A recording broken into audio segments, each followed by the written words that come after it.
Cricket के ऊपर तो आपने बहुत सारी फिल्में देखी होगी, लेकिन अब ये जो फिल्म आ रही है क्रिकेट के ऊपर वो थोड़ी सी हटके है। कैसे हटके है, आइए हम इनसे ही बात करते हैं। आप तो रनर हैं, तो फिर ये क्रिकेट कहाँ से आ गया? रनर तो मैं बाद में होगी मैम। मैं पहले क्रिकेट खेलती थी, बचपन में बैडमिंटन और क्रिकेट खेलती थी।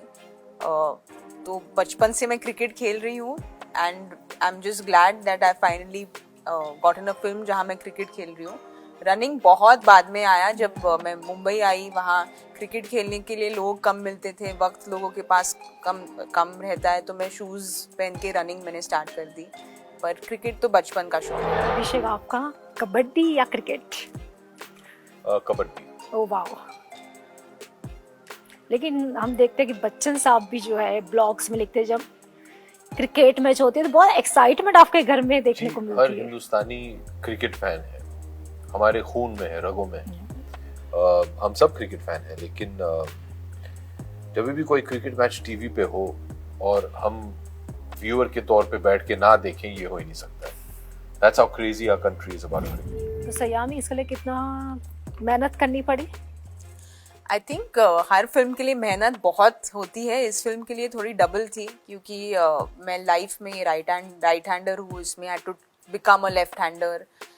उसके अलावा I think emotionally it was a very demanding film. तो मेहनत सिर्फ फिजिकल मेहनत नहीं थी, पर emotionally it was very very challenging as well. But बहुत मज़ा आया। जहाँ पर चैलेंज ज़्यादा होता है वहाँ मज़ा ज़्यादा आता है। और आपको क्यों लगा कि ये फिल्म आपको करनी चाहिए? ऐसा क्या इसमें लगा कि because it's a female oriented, जिस ट्रेलर में दिख रहा है, तो क्यों लगा कि आपको ये फिल्म करनी चाहिए? ऐसा क्या नरेशन बहुत पसंद आया था। अगर आप देखें, पैडी जो मेरा कैरेक्टर है, वो जो एक नॉर्मल कोच को होना चाहिए, वो जो गुण है एक कोच में, वो इनमें नहीं है। वो एकदम अलग है इसमें से। बाल्की ने हमेशा, मेरा मानना है कि ऐसी फिल्में बनाई हैं जो जिनका नजरिया बहुत ही हटके है। बाल्की का ही नजरिया जीवन के लिए हटके है। तो बस यही एक ऐसे आदमी है जो पैडी जैसा कैरेक्टर है, वो सोच सकते हैं कि मैं कोच बनाऊंगा जो एक इंस्पिरेशनल कोच है, but there is nothing inspiring about him. तो मुझे लगा कि ये बड़ा इंटरेस्टिंग सा कॉम्बिनेशन बन सकता है। And then obviously the storyline is fantastic. Schools वगैरह में आपने क्रिकेट खेला था? जी, हर बच्चा क्रिकेट खेलता है।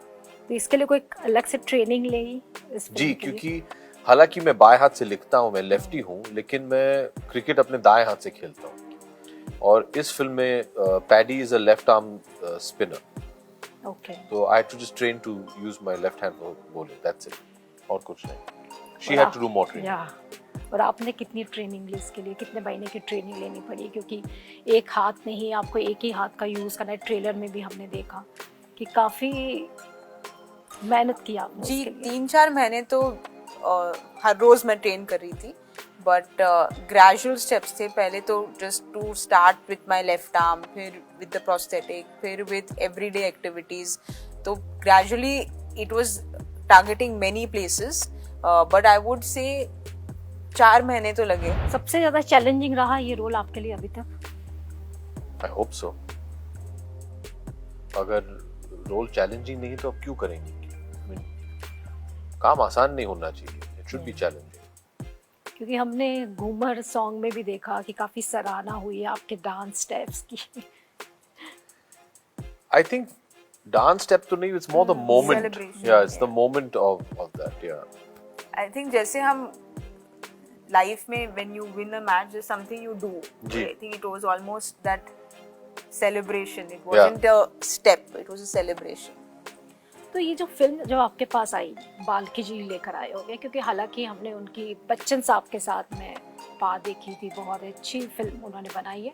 तो आपको कब लगा कि इसके पहले कि मुझे इनके साथ काम करना है? मैं भी पा में था। या तो मैंने काम किया उनके साथ। बाल्की को मैं करीबन 20 साल से जानता हूँ। हमने ढेर सारे एड फिल्म्स भी किए हैं एक साथ। मैंने सिर्फ एक्टिंग नहीं किया, मैंने प्रोड्यूस भी किया बाल्की के साथ। और हम लोग हमेशा संपर्क में रहे हैं, बातचीत होती रहती है, मुलाकात होती रहती है। जब भी मिलते हैं डिस्कस करते हैं कि क्या करें क्या नहीं करें। और बाल्की की आदत ये है कि वो एक आइडिया सुनाएंगे आपको, अगर वो अच्छी लगे फिर जाके वो कहानी लिखते हैं। जब उन्होंने मुझे घूमर का जो आइडिया है सुनाया, मुझे लगा कि ये बहुत ही इंटरेस्टिंग कहानी बन सकती है, तब जाके उन्होंने ये पूरा जो स्क्रिप्ट है वो लिखी। और फिर वहां से हम सब ने तय कर लिया, जब वंस शी अग्रीड, कि हाँ ये फिल्म बनाते हैं। लेकिन बाल्की का स्टाइल ये है कि he will give you the idea first. तो आइडिया मुझे बहुत ही अच्छा लगा। उनकी फिल्में काफी सटीक भी रहती है। जी बिल्कुल, good word, I like that. तो अच्छा, तो ये क्या रियल लाइफ पे बेस है कि जी क्या नहीं, है? बिल्कुल नहीं, not at all, it's a completely fictitious story.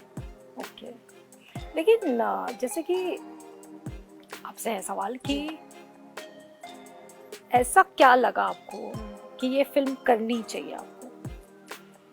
Idea, story idea मतलब ये किसी भी एक्टर के पास अगर यू इस कहानी के साथ अगर आप गए, something you will jump at, you something you like leap at, क्योंकि everything, be it the story, be it the character, be it the emotional graph, be it working with AB, with R Balki, but it's just the story that anyone would jump at, I feel. तो बहुत सारे reasons थे, there was no reason not to do a film like this. आप दोनों ही sports person हैं, आप भी pro kabaddi से जुड़े हैं, आप तो क्रिकेट एंड रनर्स भी हैं, तो क्या लगता है कि रियल लाइफ से इंस्पिरेशन थोड़ी बहुत है इस फिल्म में, जैसे स्पोर्ट्स पर्सनालिटी से वगैरह? जी नहीं, नहीं। no, not that I know, it's not inspired, it's not शायद बाल्की ने एक ओलंपियन के बारे में सुना था और पढ़ा था कि शायद सन 1940 के आसपास एक हंगेरियन पिस्टल शूटर थे। ओके। और उन्होंने गोल्ड मेडल जीता था, लेकिन फिर वर्ल्ड वॉर 2 में एक ग्रेनेड एक्सीडेंट के बाद उनका जो दायां हाथ है वो he could not use it anymore, और फिर उन्होंने अपने बाएं हाथ से ट्रेनिंग की कि पिस्टल शूट कर पाऊं, और उसके बाद जाके 2 गोल्ड मेडल जीते वो। So I think that was a conceptual idea which inspired him. So he's always said कि this is my tribute to people like that. It's a beautiful stories between the coach और sports personality. आपकी life का coach कौन है? मेरे पिताजी। And yours? कई सारे, I feel it starts with your parents, पर बचपन से there have been your teachers, your coaches. I feel there have been a whole lot of people who have influenced and inspired me. तो एक नाम लेना I think would be incorrect for me, क्योंकि बहुत सारे कोचेस रहे हैं that have influenced me in a big way. No doubt Bachchan ji तो बहुत सारे लोगों के इंस्पिरेशंस रहे हैं, आपने तो बहुत करीब से देखा है, हम लोगों ने तो उनको स्क्रीन पे देखा है, आपने बहुत करीब से देखा है, लेकिन एक ऐसा इंसिडेंट जिसमें उन्होंने आपको कुछ कहा हो, कोई लेसन दिया हो लाइफ का? ढेर सारे हैं, तो रोज मिलते हैं उनके साथ। नहीं, ढेर सारे हैं। He is just, I mean, एक तो हम दोनों एक ही चीज करते हैं, वी बोथ एक्टर्स, और उनकी जो एक्सपीरियंस है, that alone you can learn so much. As a father there is so much they teach, तो रोज दोनों से कुछ मिलने को मिलता है, कुछ सीखने को मिलता है। एंड एक वाक्य क्या बताऊं मैं आपको, रोज कुछ ना कुछ बोलते रहते हैं which inspires you, हाँ? कल हम उनके साथ शूटिंग कर रहे थे, and I think it was the first time you worked with him. हम लोग KBC के सेट पे गए थे, और बस बीच शो में वो कुछ बोल रहे थे, हम तीनों, बाल्की, संयमी और मैं बैठे हुए थे उनके सामने, और देख के बोले कि ये एक 80 साल के जो नौजवान हैं, ये इस उम्र में भी लगे हुए हैं, इतनी एनर्जी है उनमें, it's so inspirational. हमारी combined energy I think is what we have. It's so inspirational. मेरे हाथ में मधुशाला है बच्चन जी की लिखी हुई। हमने तो देखा है कि अमित जी बहुत लिखते हैं, अच्छा लिखते हैं, आपकी बहन भी लिखती है, तो आप भी लिखते हैं? नहीं, that talent skipped a generation. दादाजी, डैड, श्वद्दी, मुझे छोड़ के अभी पता नहीं आगे देखेंगे आराध्या लिखी गई कि नहीं, वो तो 11 साल की है, देखेंगे, but by my luck I'm sure she'll also be a good writer. चलिए, हमसे बात करके thank you Thank you so much. I want your pics with Madhushala ji.